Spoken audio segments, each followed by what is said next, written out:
بسم اللہ الرحمن الرحیم اللہم یا رحمن یا رحیم ویا ارحم الراحمین وصلی علی من ارسلتہ رحمتا للعالمین۔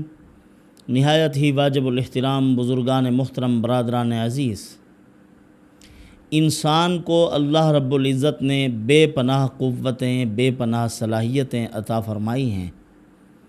اسی لیے علماء کرام انسان کے بارے میں فرماتے ہیں کہ یہ عالم صغیر ہے، یعنی عالم کے اندر جتنی چیزیں اللہ نے رکھی ہیں وہ ساری چیزیں انسان کے وجود میں اللہ تعالیٰ نے رکھ دی ہیں۔ انسان کے بال مثل جنگلات کے ہیں، انسان کی رگیں مثل انہار اور دریا کے ہیں، انسان کے وجود کے اندر اللہ نے جو ہڈیاں رکھی ہیں یہ مثل پہاڑ کے ہیں، انسان کا جو گوشت ہے مثل خاک اور مٹی کے ہے۔ یہ ساری صلاحیتیں اللہ تعالیٰ نے انسان میں رکھی اور اس کو پروردگار عالم نے اشرف المخلوقات بنایا ہے۔ ایک آدمی نے حضرت مفتی محمود حسن گنگوہی رحمۃ اللہ علیہ سے پوچھا کہ حضرت، کیا انسان کو جنات بھی ستا سکتے ہیں؟ انہوں نے فرمایا بالکل ستا سکتے ہیں۔ اس نے کہا نہیں، انسان اعلیٰ ترین مخلوق ہے، اور جنات تو وہ ہیں جو ہماری بچی ہوئی غذا استعمال کرتے ہیں۔ ہم گوشت کھا لیتے ہیں تو ہڈی پھینکتے ہیں، اس پہ گوشت چڑھتا ہے تو وہ کھاتے ہیں، وہ بھی انسان کو ستا لیتے ہیں۔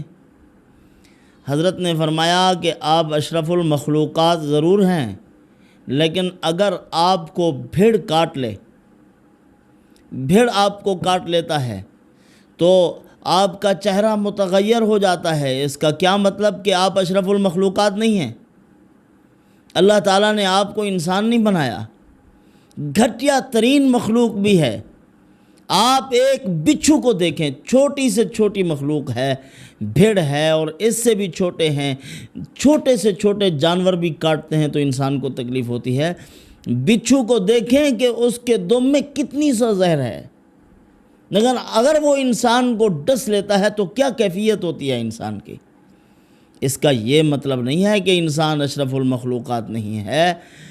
اشرف المخلوقات ہونے کا مطلب یہ ہے اللہ عز و جل نے انسان کو بے پناہ صلاحیتیں عطا فرما رکھی ہیں، خاکی ہونے کے باوجود، مٹی کا ہونے کے باوجود۔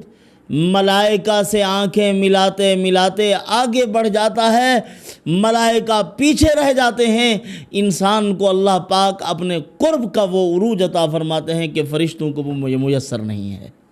اتنی عزت ملتی ہے انسان کو بارگاہ خداوندی میں۔ انسان اعتراف تقصیر سے بنتا ہے، انسان اپنی کوتاہیوں کو ماننے سے، اپنی غلطیوں کو تسلیم کرنے سے اور اپنے اندر پاکیزگی پیدا کرنے سے اشرف المخلوقات بنتا ہے۔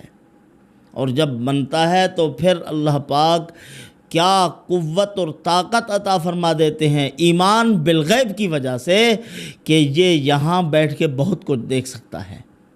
زمین پر رہتے ہوئے یہ عرش الہی کو اس کا سر لگتا ہے روحانیت کے اعتبار سے، اور عرش الہی سے جڑ جاتا ہے، اور تمام امور کی تدبیر یدبر الامر من السماء الى الارض ثم يعرج الیہ فی یوم کان مقدارہ۔ اللہ رب العزت نے فرمایا آسمان سے کائنات کے امور کی تدبیر ہوتی ہے اور وہی کرتا ہے، معاملات بندوں کے وہی بگاڑتا، وہی بناتا ہے۔ اسی لیے حضرت سری سختی رحمۃ اللہ علیہ ولایت کے ایک اعلیٰ مقام پر ہیں، وہ فرماتے ہیں کہ بندے کو بندگی کا اظہار کرنا چاہیے، اور بندگی کا اظہار کرنے کے لیے استغفار کرنا چاہیے، اور استغفارنا یحتاج الی استغفار کثیر۔ حضرت فرماتے ہیں ہمارے استغفار کو بھی استغفار کی ضرورت ہے۔ ہم تو عمل کر کے بڑے پارسا بن جاتے ہیں، چھوٹا سا عمل کیا، اپنے آپ کو ولایت کے اعلیٰ مقام پہ سمجھا۔ عمل کرتے ہو استغفار کرو، پھر اللہ رب العزت کامیابی کا جامہ پہنائیں گے تمہارے عمل کو۔ حضرت خضر علیہ السلام کا بھی آج ایک عمل آپ کی خدمت میں ہم پیش کریں گے۔ بڑا زبردست عمل ہے جو حضرت امام شافعی رحمۃ اللہ علیہ نے بتلایا ہے کہ بہت سے ایسے اللہ والے تھے جن کو حضرت خضر علیہ السلام نے یہ عمل پیش فرمایا کہ یہ عمل ہے کرو، تو جب بھی انہوں نے اس عمل کو کیا اللہ رب العزت نے ان کی دعاؤں کو بھی شرف قبولیت سے نوازا، اور دنیا میں جس قدر مصائب و آلام تھے اللہ تعالیٰ نے ان کی مصیبتوں کو دور فرما دیا، ان کی پریشانیاں اللہ رب العزت نے ختم کر دی۔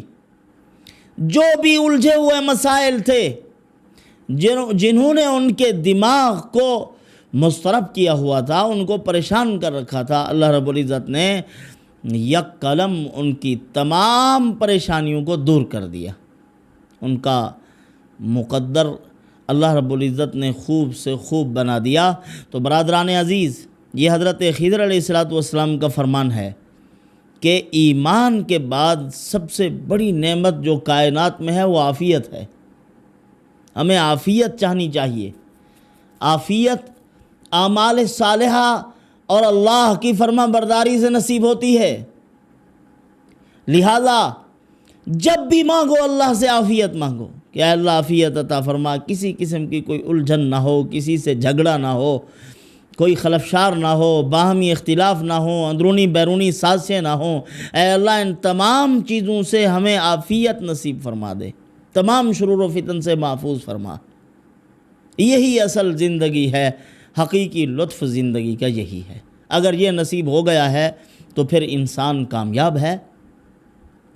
آج جو ہمیں کمزوری لاحق ہوئی ہے، آج جس وجہ سے ہم احساس کمتری کا شکار ہیں اور دنیا میں ذلیل اور پسپا ہو رہے ہیں، اس کی وجہ یہی ہے ہماری کامیابی کا نقطہ نظر مختلف ہے اس سے جو رسول اللہ صلی اللہ علیہ وسلم نے بیان فرمایا تھا۔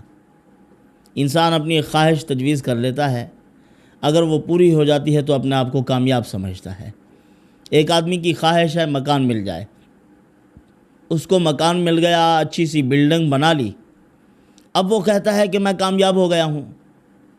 اسی طرح ایک آدمی کی خواہش ہے کہ میری دکان ہونی چاہیے اور اچھا بزنس، اگر اس کو مل گیا ہے، اللہ تعالیٰ نے عطا فرما دیا، تو وہ اپنے آپ کو کامیاب سمجھتا ہے، حالانکہ کامیابی یہ نہیں ہے۔ اسی طرح ایک آدمی نے جہاز تیار کر لیا، فضا میں اڑتا ہے، اپنی کامیابی سمجھتا ہے اس کو، حالانکہ حقیقتاً یہ کامیابی نہیں۔ ایک آدمی کی خواہش ہے کہ اگر اچھی سی گاڑی BMW مل جائے تو میں کامیاب ہوں، مل گئی اپنے آپ کو کامیاب سمجھتا ہے۔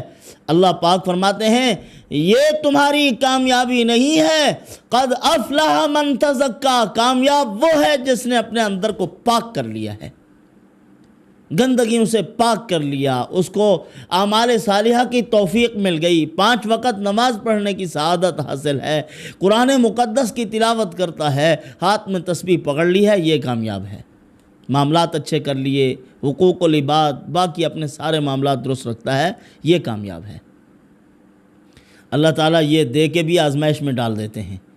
ایک آدمی ہے، اس کو اللہ تعالیٰ نے گاڑی تو بہت اچھی عطا فرما دی، ایکسیڈنٹ ہوا، گاڑی کا کچومر ختم، گاڑی پوری ٹوٹ پھوٹ کا شکار ہو گئی، ریزہ ریزہ ہو گئی، بندہ بھی ہلاک ہو گیا۔ یہ کون سی کامیابی ہے؟ جہاز کا ایک پرزہ خراب ہوا ہے، 1000 فٹ کی بلندی سے نیچے گرا، نہ جہاز بچا نہ سواریاں بچی، یہ کون سی کامیابی ہے؟ اللہ پاک فرماتے ہیں حقیقی کامیابی یہی ہے عافیت کا مل جانا، ایمان کا مل جانا، اعمال صالحہ کی توفیق۔ ایک آدمی بڑا مالدار آدمی تھا، بڑے پیسے تھے اس کے پاس، ہر ملک کے پیسے، اس نے اپنے ہاں پیسوں کے ڈھیر لگا رکھے تھے۔ ایک دیمک کا کیڑا لگا، جب وہ گیا اپنے خزانے کو کھولا تو کچھ بھی نہیں تھا۔ اللہ تعالیٰ نے فرمایا آؤ، تم سمجھتے ہو یہ کامیابی ہے، یہ کون سی کامیابی ہے؟ اللہ تعالیٰ فرماتے ہیں یہ جو تم نے اپنے زاویہ نگاہ سے اپنی کامیابی کا ایک معیار متعین کر لیا ہے، یہ سب جھوٹ ہے، کامیابی وہی ہے جو میں عطا کرتا ہوں۔ عزت عافیت وہی ہے جو میں عطا کرتا ہوں۔ یہ شیطان کے بنائے ہوئے چال ہیں جس میں تمہیں مبتلا کر کے تمہاری آخرت کا نقصان کرتا ہے شیطان۔ تم مجھ سے مانگو اور عافیت طلب کرو، میں جس کو عافیت عطا کر دیتا ہوں اور اشرف المخلوق ہونے کا اعزاز عطا کرتا ہوں۔ دنیا دیکھتی ہے کہ ہاں یہ حقیقی انسان ہیں، خدا جانے کون سے خزانے ان کے پاس ہیں کہ یہ بڑے مطمئن نظر آتے ہیں، اور ہمارے پاس خزانے، دولت، پیسہ سب کچھ ہونے کے باوجود یہ کیفیت ہمیں حاصل نہیں ہے۔ ہمارا اضطراب، کائنات کی کوئی چیز، کائنات کی کوئی عیاشی وہ دور ہی نہیں کر سکتی، اس قدر پریشانیاں ہیں، آگ ہے جو سینے میں جل رہی ہے۔ تو برادران عزیز، حضرت امام شافعی رحمۃ اللہ علیہ فرماتے ہیں یہ خاص عمل ہے حضرت خضر علیہ السلام کا، جس کی برکت سے آپ عافیت حاصل کر سکتے ہیں، جس عمل کی برکت سے دعائیں قبول ہو سکتی ہیں، جس عمل کی برکت سے تم دشمن کو زیر کر سکتے ہو۔ اللہ رب العزت نے حضرت خضر علیہ السلام کی وساطت سے، جن کو تکوینیات کا علم تھا، کائنات کی چیزوں کا علم تھا، ان کو ایک بچے کو مارا، فرمایا بعد میں یہ اپنے ماں باپ کو ذلیل کرتا، کشتی کا پھٹا توڑا، فرمایا بادشاہ کھینچ لیتا، دیوار سیدھی کی، غریبوں کے پیسے پڑے تھے، دیوار گر جاتی تو یہ لوگ جو بیٹھے ہوئے ہیں یہاں ارد گرد، یہ خیرخواہ تو ہیں نہیں، یہ کھا جاتے، اس مال کی حفاظت کی ہے۔